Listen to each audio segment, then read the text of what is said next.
Good evening. I'm Sam White, and it's a pleasure to be asked to speak about Stanford White, the architect for whom these awards are named. Stanford White as a subject is amiable, but it's also broad, as Stanford White's portfolio is vast, varied, and deep. Because of the large number of beautiful houses that are being honored in his name tonight, I thought I would talk about the houses that Stanford White designed, both for his paying clients and the house that he designed for himself, Box Hill. The timeline of White's houses falls into three chapters: early, transitional, and mature. Thanks to Vincent Scully, we know the early houses as the shingle style. They are characterized obviously by cladding with shingles, by simplified forms, and by imaginative details. The houses of the transitional period represent a search on the part of the architect and the client for an appropriate expression of houses for an emerging merchant class, while the houses of the mature period reflect a arrival at a solution to that search, both in terms of architectural style and expression of ambition. White's development of Box Hill similarly falls into three chapters, roughly corresponding to the chronological narrative and even somewhat stylistically to the trajectory of his residential designs for paying clients. Stanford White was 26 years old when he teamed up with Charles McKim and William Mead to create McKim, Mead & White. While their first triumph was an institutional design, the Newport Casino, the fledgling firm depended on residential commissions for small country houses, modest ones, a building type at which they excelled and in fact came to define.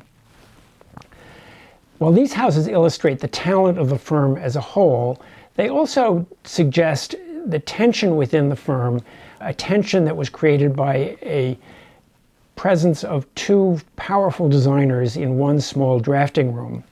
The house that they designed for Samuel Tilton in Newport, I think, represents that high level of quality as well as the underlying struggle for primacy, in a sense, for these houses. I think if we start with the south elevation, we can see this. The south elevation is marked by a strongly asymmetrical two-story bay, by the organization of windows and panels into strong horizontal lines, and then the capping of the whole composition with this great monumental gable. This is Charles McKim. This is typical McKim at work. But as you move around the elevations, go to the west elevation, for example, you start to see Stanford White asserting himself in the design of this house, beginning in the upper right-hand corner with that sgraffito panel with the shield shape. That's pebbles and broken glass stuck into wet cement. On the left-hand side, you see the half timbering with the pebble dash infill. Below that, you see a window with these tiny, tiny little panes of glass encased in lead dividers, creating a texture that is very typically Stanford White. And then when you go around to the north elevation, Stanford White is able to install this monumental sgraffito panel. I mean, there are even sort of bits of broken beer bottles stuck into the wet cement. White must have gotten up onto the scaffold to do this, because it's not the kind of thing that you could communicate with a drawing or even with a narrative. When you get to the interior of the house, you see more of a collaboration than a competition. McKim controls the plan. This is the pinwheel plan based on the living hall. That's something that McKim and Richardson had started to develop when they worked together, where the living hall is the physical and spiritual center of the house, around which all the rooms sort of rotate in a pinwheel. But given that plan, Stanford White goes to work on the interior finishes, and there he had no competition because neither McKim nor Mead had any talent with interiors, and that is why they asked White to join them.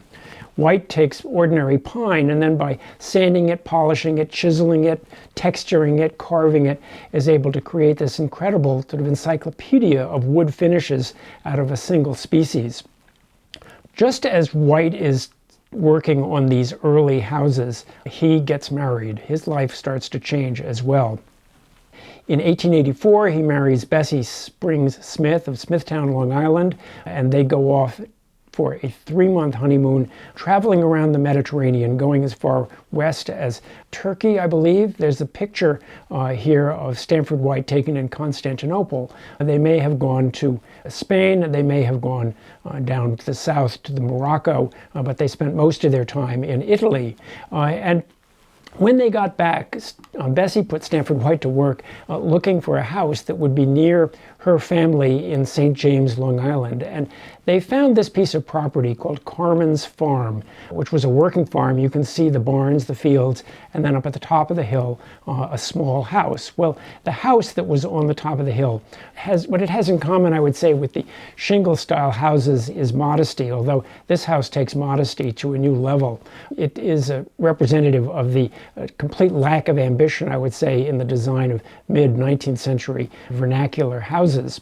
At any rate, this had the advantage of being exactly across the street from Bessie's sister, Nellie Butler. And the couple agreed to rent the property for $900 a month. They didn't have any money, so they rented the property, and they proceeded to work on the house. Now, White was just starting off in architecture. He couldn't make any changes to the outside of this house because he didn't have the money and he didn't own it.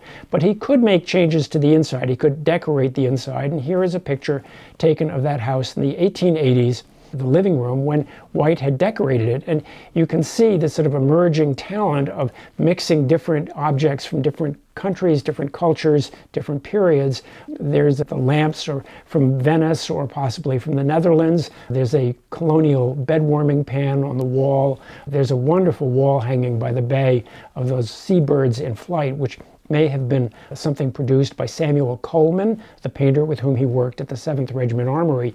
And then White covers the walls and ceilings of this space with some form of texture, and then the floor with a really good rug to which Stanford White was addicted. Well, by the end of the 80s, things were changing for White and for his clients. This is the transitional period, which I described as a search for a new paradigm. And White was trying to establish himself as an independent architect, really independent of McKim. And you can see it's at this point that the two of them start to go off in somewhat different directions architecturally. I think a good example of what White was after is seen in this house from the really mid-80s. It's early for transitional, but it's a house called the Alden Villa. It's in Cornwall, Pennsylvania. Cornwall is near Lancaster, Pennsylvania, and it must have been a 5 or 6 hour train ride from New York. I mean, I can't believe there were direct connections to Cornwall. So between transfers and distance, it took a long time to get there. And I'm convinced that when that commission came in, that McKim and Mead both pointed to their junior partner and told him to get packing, sent him down to the railroad station, and he took the 5, 6, or 7 hour trip to Cornwall, Pennsylvania to look at the site. Then got back on the train and came back to New York. But I am convinced that during that trip back to New York, Stanford White designed this entire house because it's everything that he is interested in and not what McKim is interested in. The form is much more complex than McKim would do. The plan represents a kind of telescope plan rather than a pinwheel. You see elements on the outside such as the medieval English porte cochere with its half timbering, the lattice and arch over the window and the staircase, and the painted clapboard. White is starting to assert himself as an architect. The exterior walls are covered with these sgraffito panels, either wood with gesso stuck into frames or little pieces of stone and broken glass and possibly even coal, because this was the coal country. And so White signs this building all over the outside. It has this wonderful element, which is a 2-story bay that as it rises up to the roof becomes a tower with a balcony. The tower is capped with a sort of a candle snuffer roof that has 2 different roof slopes which intersect with this copper flashing in an unexpectedly decorative way. It's topped with this explosion of wire for the finial at the top, and then the roof is supported with these muscular columns. I mean, Stanford White's architecture has empathy. It is really connecting to the observer and entering a conversation with the observer, and I think these columns show you what Stanford White was after. Inside, Stanford White's imagination is going at full speed. The ceiling of the dining room is covered with fishnet glued to the plaster. The upper walls are woven cane. The lower walls are marquetry blocks. And then the sideboard shows you White's interest in the sort of estuarial middle ground between architecture and furniture. Whereas if you look at the legs of the sideboard, those freestanding legs suggest that it is a piece of freestanding furniture, while the upper portion of the sideboard clearly indicates that it's built in to the architecture of the room. Stanford White was interested in an architecture of compression and release, and the 2.5-story living hall shows his interest in release. It's a magnificent space. The walls are covered with a very domesticated version of the half timbering. The panels between the timbers, rather than being filled with pebble dash, are just smooth plaster that have gold leaf stars stenciled to it.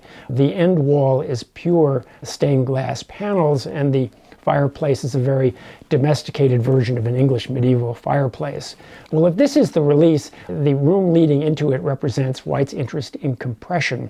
This is compression both visually and physically. I mean, there is just a huge number of things going on in this room. This is the entry hall. You can see the door on the left, but the ceiling is taken from a plate in a book called The Elements of Arab Art that was published in Paris in 1850. The lanterns seem to be taken out of some opium den. Again, you have marquetry blocks, and you have this at the bottom of the staircase, you have a device called a mashrabia panel, which is this panel created by little pegs of wood doweled together. And in Mediterranean countries, Morocco, Islamic countries, this is used to create both ventilation and privacy. What White was interested in was how this really broke the light up as it passed through. He was very interested in forms that were first revealed by and then dissolved by light.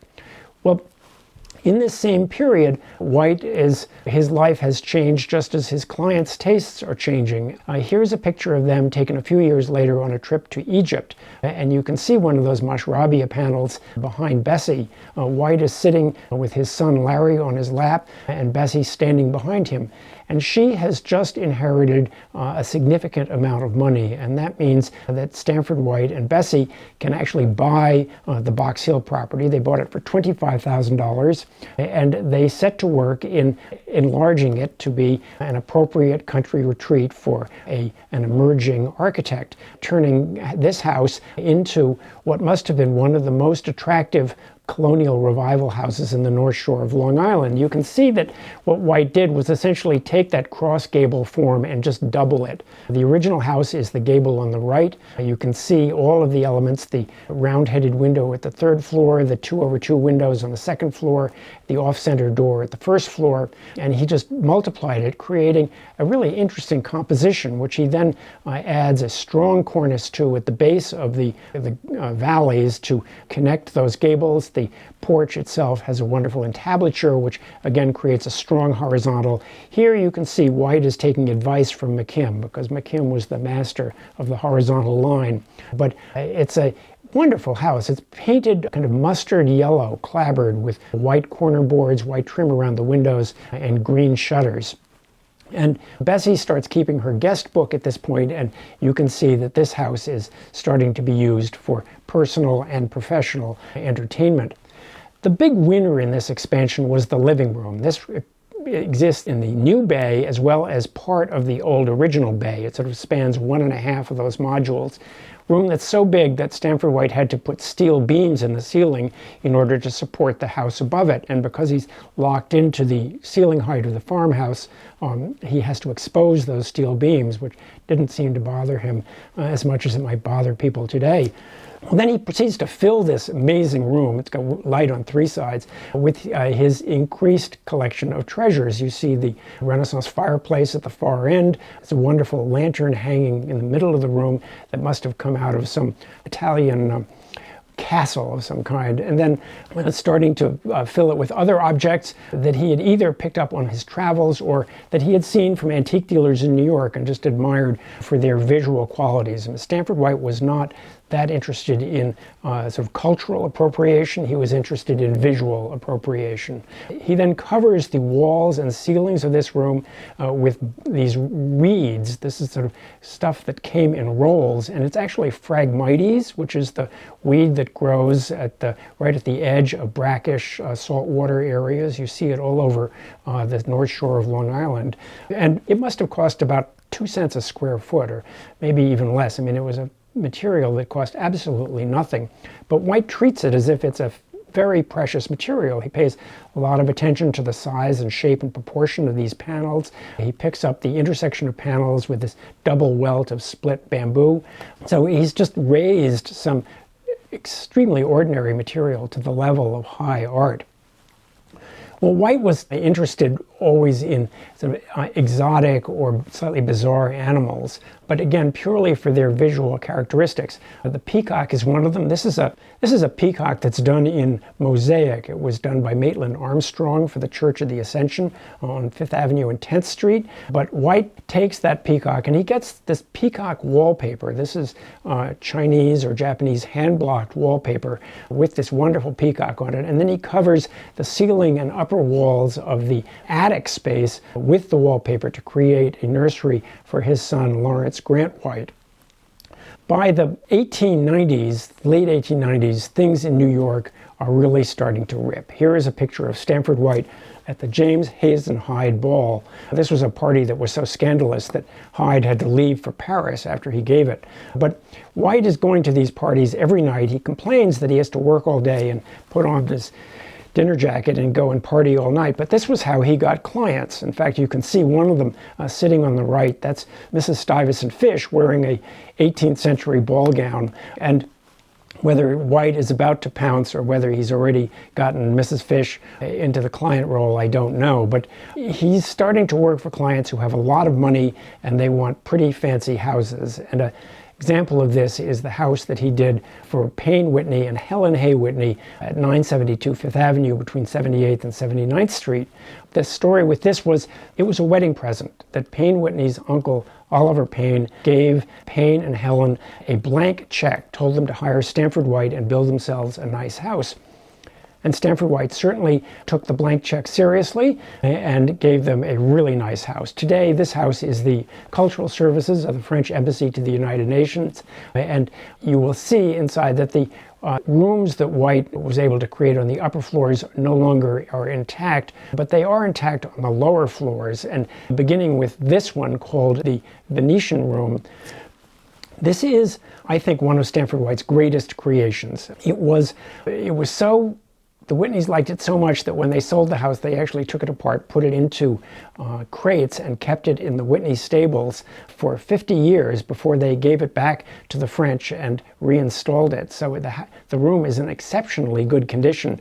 What you see here are all of the things that White was interested in. The creation of texture that's first revealed by light and then dissolved by light. I mean, you can imagine with the light bouncing around in this room, the dissolution takes place pretty quickly. You see him interested in that estuarial middle ground between architecture and furniture. The mirrors on the walls of this room are divided by elements that are like neoclassical pier mirrors, but you can't really tell whether the room is a piece of furniture or a piece of architecture. And then the top of the room, the ceiling, is framed with this wonderful cove of bronze lattice that has porcelain roses, these cloisonné roses growing in and out of the lattice, an element that was possibly inspired by, but certainly picked up by, the clock that sits on the mantelpiece of this room.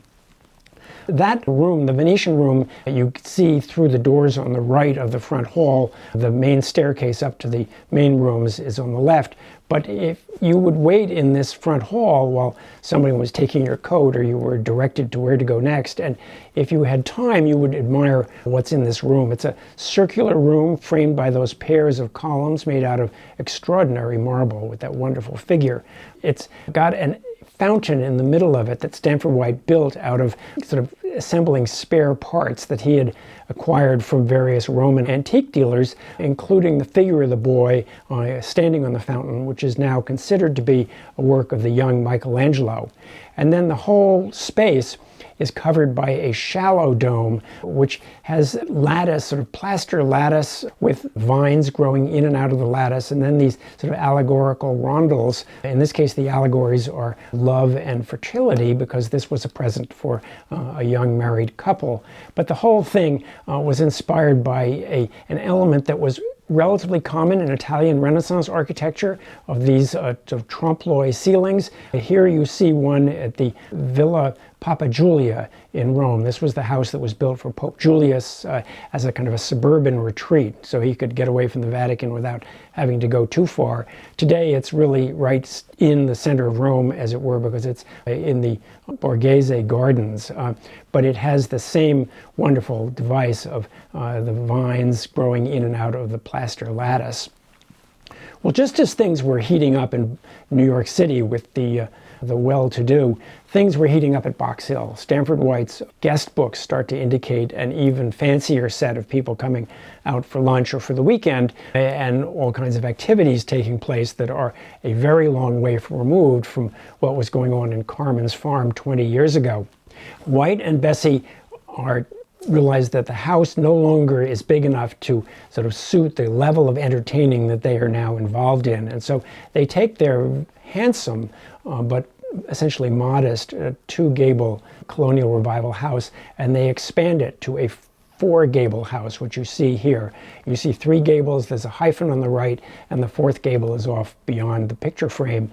And in doing this expansion, they also do a couple of things. They cover the walls with a pebble dash by essentially stapling wire lath to the clapboard and then covering that with wet cement and pressing ordinary beach pebbles from Long Island Sound into it, using larger pebbles to frame out windows and doors.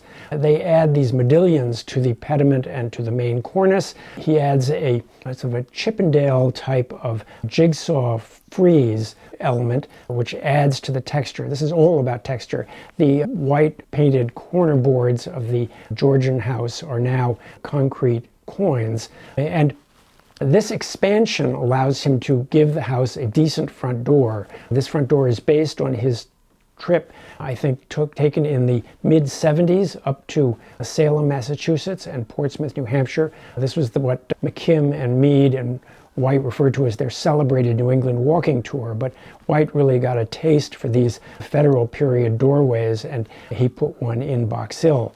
It gave him the opportunity to create a decent front hall. Box Hill had never had an entry hall, and now he creates one for the record books. The ceiling height is low because he's still stuck with the ceiling height of the original farmhouse, so he keeps the ceiling completely plain.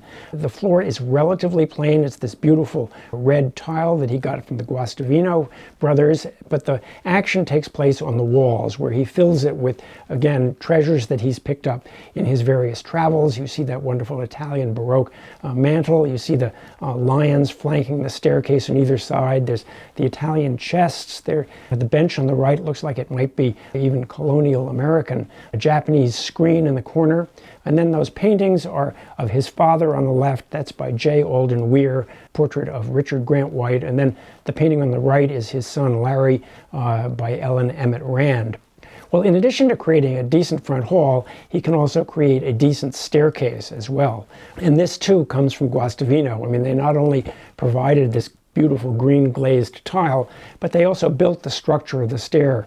I'm convinced that if a bomb ever lands on Box Hill, the only thing that will be remaining will be the staircase itself. And he covers the walls with split bamboo, which is again one of those 1 cent a square foot materials that he picked up, but unexpectedly decorative. I mean, particularly at the knuckle, where when the knuckle is unpeeled, it creates this wonderful shape that very much recalls the wings of those seabirds in flight from the wall hanging that was in the first version of his living room. Well, the three-gable shape that defines the front elevation of Box Hill does not translate to the rear. There's an offset, and Stanford White was at his wit's end to try to reconcile the geometry of this north elevation, coming up in the end with something that, in my mind, resembles a Dave Brubeck composition. So you have this restless composition which he has to sort of anchor, and he does that with this bay window that projects, painted white, and is distinctly different from everything around it. It's flanked by porches on the left and right. It's got that wonderful Palladian window on the third floor on top of it. And that bay window, as I say, wraps deeply around the house to open onto the porches.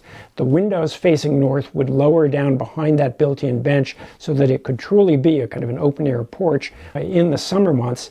But that's the dining room. And the other two walls are covered with a material called anaglypta, which is paper that has been pressed to look like wood paneling. If you had a lot of money, you would put tapestries on your walls, and if you didn't have that much money, you'd put Spanish leather, and if you didn't have that much money, you'd put lincrusta. But if you really didn't want to spend money, you put anaglypta, and that's what Stanford White did for an exceptionally decorative effect.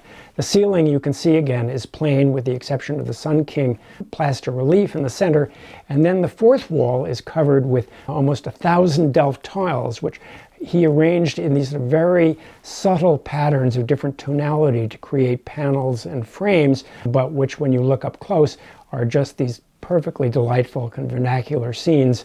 Again, I think he got this at a time when Delft tile was not as highly valued as it is now. Stanford White decorated the outside of Box Hill just as much as he decorated the inside. He had a huge collection of ornamental trees in pots that he would put in an orangery in the winter. He filled the grounds with pieces of sculpture, with sarcophagi that are then filled with flowers. He got a fountainhead from Italy. I used to think that he sort of spirited this off by bribing some mayor, but according to Barbara Israel, that this period, right around the turn of the century, was a period in which Italian towns were transferring from well water to a municipal water system, and that the wellheads no longer were as important functionally as they had been before, and they were for sale. And for that reason, you see a lot of these Italian wellheads in houses and gardens of the Gilded Age. He finishes off the sort of decoration of Box Hill with a statue of Diana, which he sets at the focus of a curved exedra or bench, which faces north towards the Sound and the harbor and ultimately Connecticut. And I think that when Stanford White first put this in, it was a concrete Diana. It was called the studio cast. It was the cast that St. Gaudens had used to scale up all of the subsequent Dianas, the one in Philadelphia, the original 17-foot one that went on top of Madison Square Garden. And once he scaled it up, he didn't need it anymore, and he gave it to Stanford White. The concrete version broke right at the ankle in the late 30s. You can see why it would have had so much strain on it. So that my grandfather, Larry White, who inherited the house after Stanford White's death, had it recast in bronze. Diana is one of the signature elements of Box Hill, and it is the signature for the Institute of Classical Architecture and Art. It's an appropriate place to stop and to punctuate the transition from an illustrated history lesson to the main event of the evening, which is the recognition of this year's best examples of traditional design, superb craftsmanship, and the enduring legacy of Stanford White. Thank you very much.